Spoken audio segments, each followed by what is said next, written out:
अब आपको बताएं कि जस्टिस रिटायर्ड तसद्दुक़ हुसैन चलानी ने कमीशन की सरबराही से माजरत कर ली है।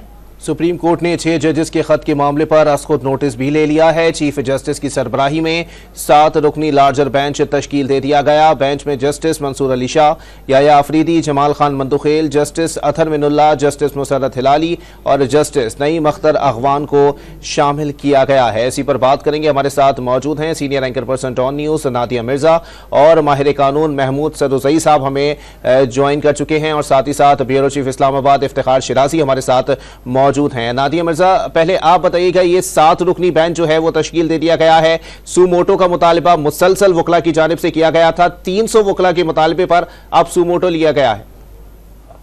Thank you very much. देखिए, ये बड़ा दरीदा मुतालबा था और मेरा ख्याल है कि ये बहुत जरूरी था, वक्त की जरूरत था।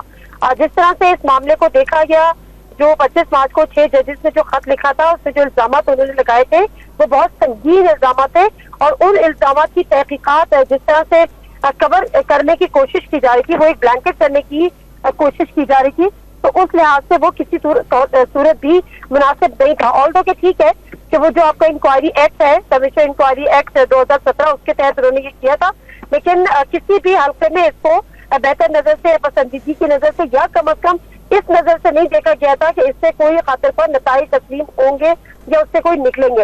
इवन जस्टिस शायक उस्मानी साहब से भी ये बात की थी, तो उन्होंने यही कहा था कि ये एक अंडर द कारपेट करने वाला एक मामला होगा, लेकिन बहरहाल देर आए दुरुस्त आए। एक प्रेशर था, पाकिस्तान बार काउंसिल ने भी इसको रिजेक्ट किया था, बलूचिस्तान बार ने रिजेक्ट किया था इस कमीशन को, कराची बार ने इस कमीशन को रिजेक्ट किया था। तो जिस तरह से आप कह रहे हैं कि 300 के करीब वकला ने प्रेशराइज किया, तो मेरा ख्याल है कि ये पाकिस्तान की हिस्ट्री का एक बड़ा डिफाइनिंग मूवमेंट है।